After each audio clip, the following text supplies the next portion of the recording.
So the first thing that I love about the Ricoh GR3 and the GR3X is obviously the size and the weight. It is extremely small and extremely pocketable, and what you'll find is that you'll end up taking the camera with you along pretty much everywhere. You'll be able to replace your phone with the Ricoh. That way you can take the impromptu shots, you can take snapshots, and what I've noticed is that I take a lot of photos that I normally wouldn't take with any other camera just because I have it with me. For someone who wants to hone their photographer's eye and is having a hard time to build the habit of noticing things everywhere you go, having this little Ricoh GR3 is going to be a really great asset to your development as a photographer. The next thing I like about this camera is specifically how it is perceived by other people. Because it doesn't have a viewfinder, because it's not super flashy, people aren't really intimidated by the camera, whether it be a stranger, a child. Basically, no one really thinks too much of it. It just looks like a point and shoot, but what they don't know is that it has a full APS-C sensor with Ibis, great image quality, really sharp images, and it's pretty much a powerhouse of a camera packed in a little tiny body. And I think because it's unassuming, it allows you to get access to different scenarios that you normally wouldn't get with a full-size DSLR or even an X100V at times. With the Ricoh, it's in my pocket and no one really cares. The third thing that I like is the fact that they have built-in film simulations. A lot of people don't realize that Fujifilm isn't the only player in this film simulation game and the film simulation recipe game. Ricoh has some great ones, specifically the positive film simulation, the negative film simulation, and they have a whole slew of different black and white and monochrome ones. The one that I've been using the most is the negative film, which is actually one of the newer ones that they released. I tried my best to recreate something that is very close to my Reggie's portrait film simulation recipe on Fujifilm, but you know, it really isn't quite exactly the same. I feel like it has a little bit more punch. The colors render a little bit differently, but what I find is that it gives very good straight out of camera images, and if you need to warm it up a little bit in post, it comes out really nice, adding a little touch of contrast and a little touch of warmth, which I don't think is cheating at all. It's similar to editing a film scan.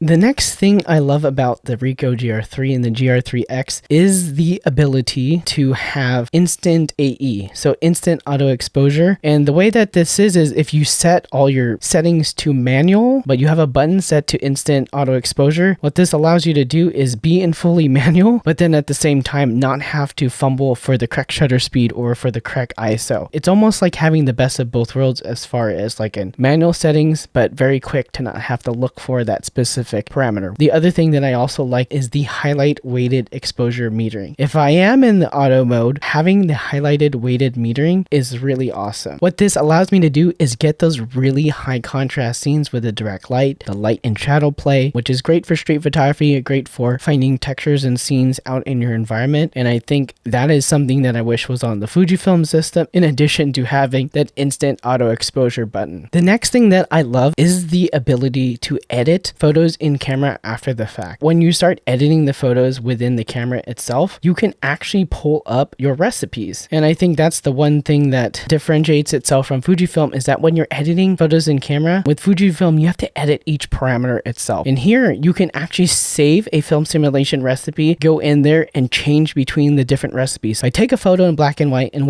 I wish I did this in color. I can go in there and change it to my color film simulation recipe. And then if I took a photo in color, I can change it to the black and white film simulation recipe, which would be really cool if my X100V or my XE5 allowed me to change between Reggie's portrait and Reggie's HP5 very seamlessly just in the camera editing menu. But for some reason, Fujifilm needs you to adjust every parameter. And before I get to the 5 things that I hate about the Ricoh, I wanted to take a moment to thank today's video sponsor, Squarespace. I've actually been using Squarespace for over 10 years. Their templates and easy to use interface make it really simple to create and maintain a professional looking website without any coding experience necessary. My Squarespace site was an essential part of how I personally built my photography business. It allowed me to showcase my portfolio online, share recent work on my blog, and also receive inquiries from potential clients through my contact form. If you're one of those photographers relying on your Instagram profile as the sole place to share your work and build your photography business, I would really consider making a website on Squarespace. You can visit squarespace.com/ReggieBallesteros to start a free trial and get 10% off your first purchase of a website or domain. Thanks again to Squarespace for sponsoring this video. So now for the things that I don't like about this particular camera. camera. The one thing that I'm not too fond of is the build quality of the camera. It actually scratches very easily on this front kind of like retracting area. I got scratches on it from maybe the first day or two of using the camera. And while I do have a metal cap that goes on it, the thing that I don't like about it is I forget to take it off all the time. So I'll turn on the camera and then the cap will just fall into the ground, and it's metal, so it's really, really loud, and I've actually lost it a couple of times. So I ended up just not using the cap anymore. But because of that, I'm getting a lot of scratches on it. All right, so the next thing that I hate about this camera is the white balance. I feel like the white balance is really, really bad in terms of being extreme. So if you set a white balance that's very pleasant for outdoors, that same white balance just is too harsh indoors for skin tones and tungsten lighting. And then if you set a white balance shift that's pleasant indoors, it's just too cool outdoors. The one thing that I am going to start doing is MacGyver it a little bit and use the auto white balance for, say, indoors and the multi-point white balance for outdoors, or vice versa. And I think I need to create two different white balance shifts. That's going to be annoying because I wasn't realizing how lucky I was to be on the Fujifilm system, because auto white balance on Fujifilm is impeccable, and it just seamlessly goes between indoors and outdoors and tungsten cool lighting flawlessly without really struggling. That when I changed over to the Ricoh and I started shooting with this a little bit, I didn't know how bad it really was. So the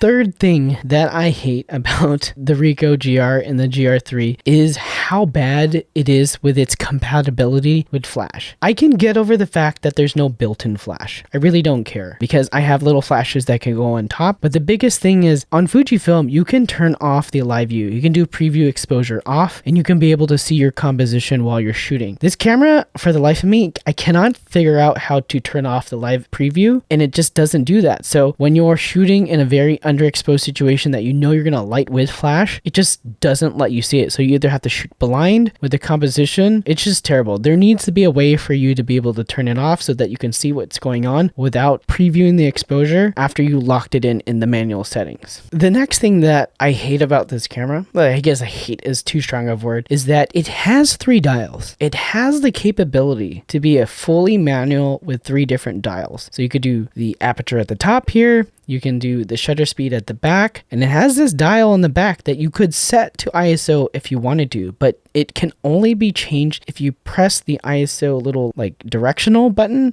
And I hate that because it's like one more button press that I have to do, but nothing just seems as comfortable as just having 3 different dials. And I think I'm very spoiled with the Fujifilm system because I have a dial for every single thing that I need, whereas on this camera, it doesn't. And I'm not saying it has to have like the retro style dial. I just need 3 different moving things so that I can actually change it, and it doesn't do that. So I'm very annoyed by that. And the last thing that I hate about this camera, and is probably the strongest thing that I hate about this camera, is that no one allows me to use this camera without telling me, you're gonna get dust in your camera. That camera just doesn't last very long. You shouldn't have bought this camera. Like, a lot of people just can't let me enjoy the fact that I have it. They have to keep warning me that at some point that there's gonna be dust inside my sensor, or the mechanism is going to break, and that's fine. It's fine if you've had a poor experience with this particular camera. It doesn't mean you have to take away from somebody who's currently having fun with it. And I think that's the biggest issue, is that I found that there's a lot of negative vibes from people who have Ricoh cameras as opposed to the people who really love the camera. And I feel like every time I use this particular camera, there's a lot of naysayers. There's a lot of people who just have bad things to say, and it kind of just makes me not like talking about it because I'd rather just enjoy it and not share it. But you know, maybe we'll get around to creating a little more content around this Ricoh GR3 and the GR3X. And with that, my name is Reggie Ballesteros. If you like this video, please give it a thumbs up, and if you loved it, subscribe for more. And if you want me to make a video on the film simulation recipe that I use for my Ricoh GR3 and the GR3X, please leave a comment down below.